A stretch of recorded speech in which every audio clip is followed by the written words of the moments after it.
What's up, filthy animals? Ben from Blockbuster Mentality here with my review of Spider-Man: Homecoming. Yes, I'm on the go again. I'm on the road. It's not that dangerous. I'm looking at the road, so don't worry. This review's coming a little late. I did see this film last week when it came out. I just hadn't got a chance to review it yet. I've been busy, thus why all these reviews have been in the car lately. But Spider-Man: Homecoming. Excited for the film, obviously, going into it. When it was first announced that it was coming, that Spider-Man was introduced into this universe, super excited for that. Love Tom Holland in Civil War, Captain America: Civil War. I thought, wow, this Spider-Man is outstanding. Great chemistry with the characters, great chemistry with Robert Downey Jr.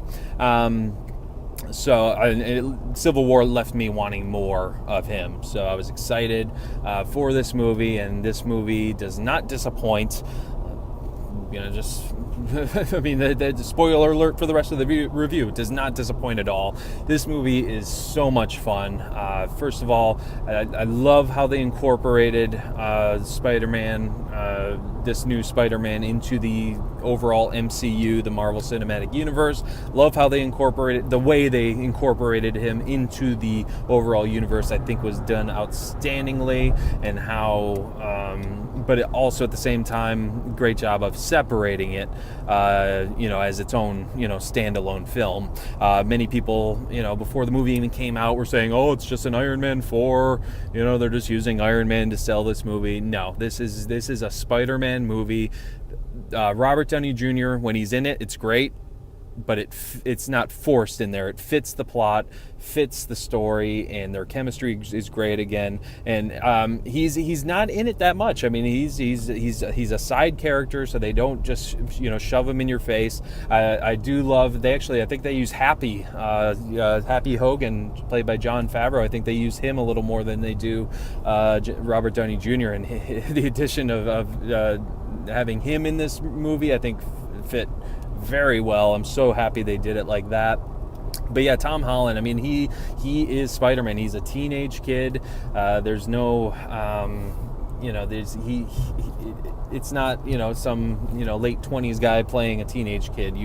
And the supporting characters as well. I mean, you feel like these are high school kids, and Tom Holland, I think, is the best Spider-Man, the best Peter Parker there's been.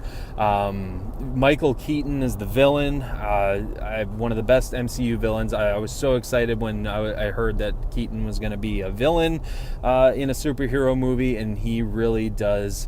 It really does pay off. His performance-wise, and his character, his motivations, are set out. They're not ambiguous at all. You understand his motivation. I love the twists and turns. There's this one scene with Spider-Man and Michael Keaton, who plays the villain Vulture. It's so much tension. So there's there's some suspense in this movie. There's some drama, but people have described this as like a John Hughes teenage comedy film, and it definitely feels like that. I mean, it's so fun. There's not too much drama. There's plenty of comedy, but not too much. Lots of fun with the supporting characters. His buddy, can't think of the name right now, but his buddy is great supporting character. Very complements Tom Holland very well. They feed off each other very well, and then the ladies in the film do a great job as well. Just overall fun film, lots of action. I'm trying to think of negative things to say. There's really not much negative. I mean, yeah, it's not a perfect movie. I'd say I wanted to see more Spider-Man, I guess. I mean, more like one-on-one combat action, more stopping bad guys. Not to say that wasn't in the film at all, but I guess I wanted to see more of Spider-Man. I mean, they touch a lot on Peter Parker. I love that it wasn't an origin story. They basically just picked off where Civil War left off, in regards to where he was with his powers, and, they didn't show you how he got them or anything. overall, yeah, I mean, it's just it was a lot of fun. It is my favorite Spider-Man film.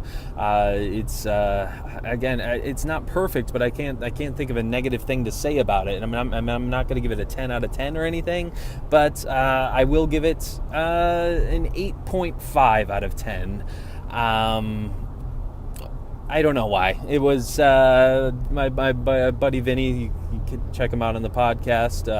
He described a 6 is okay, a 7 is good, an 8 is great, 9 amazing, 10 a masterpiece. I'd say it's in between great and amazing. So there's my breakdown of how I rate films. but yeah, definitely check this out. A great edition. I can't wait for the second one. I'm bumping all over the place here. Whatever. Hope you guys enjoy this video anyways, and subscribe. Make sure you subscribe to this channel. Check out our podcast every Friday starting next week. We're almost at 60 episodes, but we're going to do alternating. We're going to do a news show 1 week and then movie analysis the following week. So it'll be content every week. 1 week movie news, 1 week movie analysis. So this week, Thursday, or next Thursday will be movie news, and then the following week will be our analysis of Arrival. So be sure to subscribe to us on iTunes or your favorite podcast platform.